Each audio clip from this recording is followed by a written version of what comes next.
é justamente desse comentário, perdão, que eu estava fazendo anteriormente, que trata a questão 59. E aí eu vou até te dizer, ó, embora eu tenha comentado isso que eu comentei agora uma outra vez na aula, eu fiz um comentário pontual. Acabou minha aula? Eu acho que tem que ser duas. Só sexta-feira não. Então, galerinha, o negócio é o seguinte, ó, mas bateu o sinal mesmo? A primeira já foi? Não, né? Senão a gente tem que arrumar o que é isso? O encolhimento do tempo da aula. Não, ainda 5 minutos da primeira. Ó, o negócio é o seguinte, se tu fez essa questão e não respondeu exatamente do jeito que eu vou fazer agora, não tem que ficar magoado não, certo? É porque eu realmente deveria ter batido mais na tecla antes de te pedir para fazer essa questão. Eu deveria ter feito isso várias vezes na tua frente e aí falar, faz a questão 59. Eu vou até te confessar que eu achava que tinha mais parte de exponenciação, mas é que foi antes, né? Ele só comentou um pouco de exponenciação, depois já caiu na parte de raiz, tá? Agora entendi. Mas olha só, galerinha. Pelo que eu acabei de falar, para tu te livrar do A ao quadrado, o que que tu faz mesmo? Extrai a raiz. E se tu extrair na esquerda? E para não perder uma resposta, mais ou menos. A maioria não deve ter feito isso porque a gente não tinha treinado o suficiente ainda. Como o Gustavo perguntou, a raiz de x ao quadrado é o próprio x. Afinal, x vezes x é igual a x ao quadrado, né? A raiz quadrada é o número que multiplicado por ele mesmo dá o sujeitinho dentro da raiz, não é isso? Por isso que eu estava dizendo que isso aqui dá x, ó. É igual a mais ou menos, e aí tu extrai a raiz de 121. Por enquanto a gente está usando mais chutômetro mesmo, né? Quanto é que deu a raiz de 121? 11. Então observem que o item A tem duas respostas possíveis. Para essas respostas ficarem bem claras, é legal que tu as faça separadamente, ó.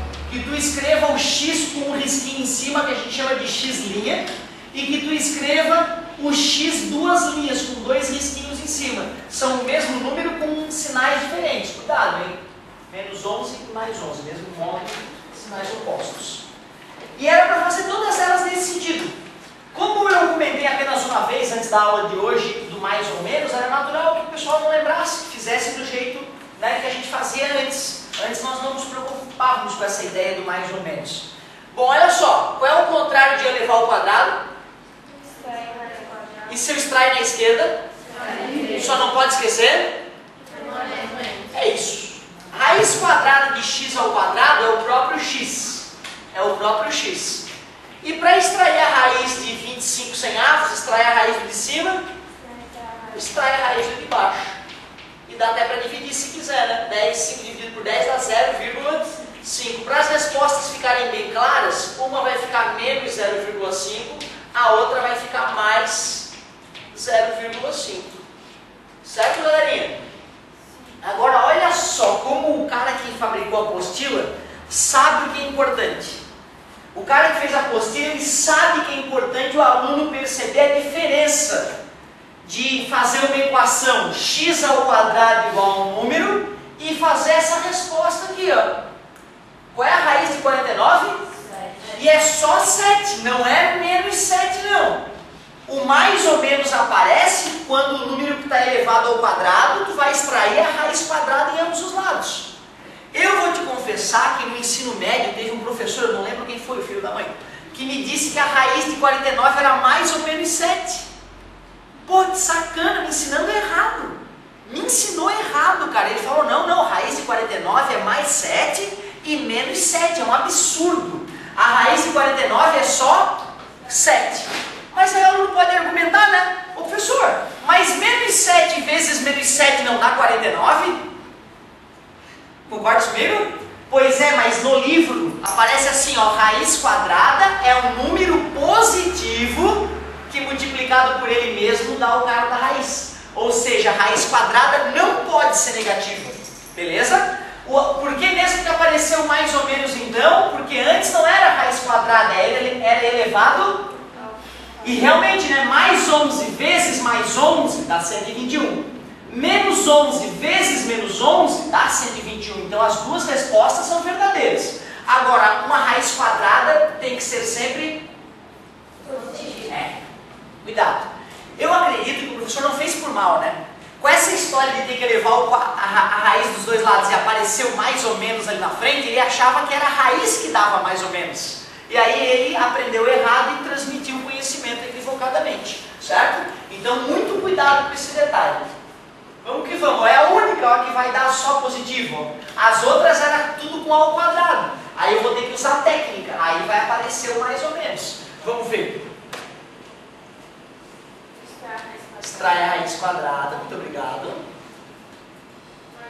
Só não esquece do mais ou menos. Raiz quadrada de x ao quadrado é x, que é mais ou... Meu Deus, como é que eu vou extrair essa raiz? 25. Que bonito, 25 sobre 1, 2, 3, 4 zeros. 10.000, olha que perigo. X igual a mais ou menos raiz de 25. Alguém arriscaria a raiz de 10.000? É verdade, são 4 zeros, né? Se eu faço 100 vezes 100, cada 100 tem 2 zeros, totaliza 4 zeros. Que bonito. Então, para ficar bem elegante, x' é menos 0,05, né? Dividir por 100 é fazer tom em tom. E x duas linhas, 0,05. Muito bem. Agora ficou fácil. Extrai a raiz em ambos os lados, bota o mais ou menos. Mais ou menos é esse, professor? Mais ou menos.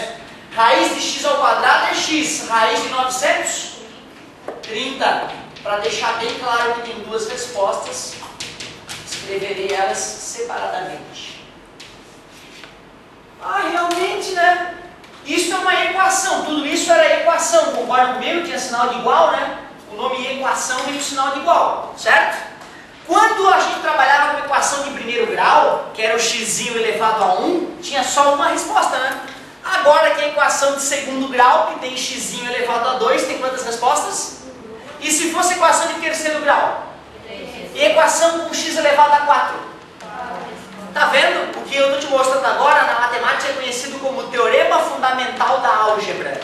Que o número de raízes que uma equação tem, de respostas, é o mesmo númerozinho do expoente do x, certo? Então, como o x estava ao quadrado, sempre vai ter duas respostinhas. Fechou então? O que eu faço mesmo? Extrai a raiz e boto mais ou menos. Como é que vai ficar difícil, né? Depois de várias feitas, o cara acaba pegando a mãe. Raiz de 196 já foi hoje. 14 e raiz de 100... 10 dividindo para ficar bonitinho. Quase. Aí divide por 100. Então é só uma vírgula, né? Isso. Menos 1,4 e mais 1,4. Show de bola. É isso? Acabou a tarefa? Meu Deus, é infinita a tarefa. Vou fazer o seguinte, galerinha. Só por economia de tempo, já que estamos aqui no quadro com página 22, questão 59, já fizemos a A e a B um bom tempo, né? Então o pessoal já copiou. E vamos fazer os dois últimos itens? Por favor, o que era o item G? O x é igual a 81 sobre 100, a raiz quadrada dele. Já tinha a raiz pronta aqui, é isso? Ótimo. Vai precisar do mais ou menos? Não, porque raiz quadrada é sempre um número positivo, né? Raiz de 81. Raiz de 100. Se quiser pode deixar, né, a fração irredutível, mas como é bom de dividir por 10. A gente já tinha feito isso nessa Na questão anterior, é verdade, já tinha resolvido essa raiz aqui, né? Show de bola. F, G e H. X ao quadrado. Quanto? 2,25. 2,25. Já que o x está ao quadrado, eu preciso me livrar deste ao quadrado para achar a resposta, extraio a raiz quadrada. Porém, se eu não coloco mais ou menos, eu perco uma parte da resposta. Raiz quadrada de x ao quadrado é o próprio x. E a raiz de 2,25 já foi hoje, não foi? Já. 225. Foi de 225? Que deu 15, né? Então alguém arriscaria dizer a raiz de 2,25? 1,5. Parabéns. Na dúvida, né, o aluno poderia fazer 225 sobre 100 A raiz de 225 é 15 e a raiz de 100 é 10. E 15 dividido por 10 é 1,5. Então, x' menos 1,5, x duas linhas, a segunda resposta, mais 1,5. Muito bem. Isso, uma coisa que é importante, a gente observa isso na apostila direto, eu acredito que seja uma provocação do autor da apostila. Volta e meia na apostila, ele te pede para fazer uma conta que uma parte dela tu já fez antes. Eu acho que ele está meio te cutucando, tu já está ligado? Tu estás fazendo tudo de novo, certo? Porque se tu já fez uma parte do cálculo e tu chegou naquela parte, pô, peraí. Ah, tá, já terminei, acabei de estar fresco ainda aqui, tu continua, né? Eu não preciso fazer de novo 2, 3 vezes o mesmo cálculo, não é? E tu pode, na dúvida, pode escrever tal como acabamos de fazer no item tal e copia já a resposta. Tem o direito, inclusive, em prova, tá? Não entendi, professor. Em prova também. Tá lá na questão 1 da prova, raiz de não sei quanto. Aí tu fatorou, deu aquele trabalho, tu achasse a raiz de não sei quanto. Aí lá no meio da questão 8, apareceu aquela raiz de novo. Tu não vai ter que fazer todo o processo de novo, né? Já está no rascunho, já documentou o que tu sabe fazer. Tu só fala, como já está aprovado no item tal, a raiz é tanto. Concorda comigo? Isso é válido, tá? Isso é importante que tu entendas que tu pode usar sim um cálculo que tu já fez antes para não precisar fazer ele de novo. Muito bem. Agora sim, agora acabou a tarefa, né? Pô, tô até cansado já de corrigir essa tarefa. Vou bater um papo com vocês sobre alguns outros detalhes. Ah, não, cálculo algébrico é muito legal. Vamos bater um papinho aí sobre alguns outros detalhes e já vou te pedir para fazer um exercício que vai passar bem rápido. Fala, meu querido. Aquela aula, faltava 5 minutos ainda, né? A não ser que de repente a gente ganhe 5 minutos de recreio extra, né? De repente tá desregulado o relógio.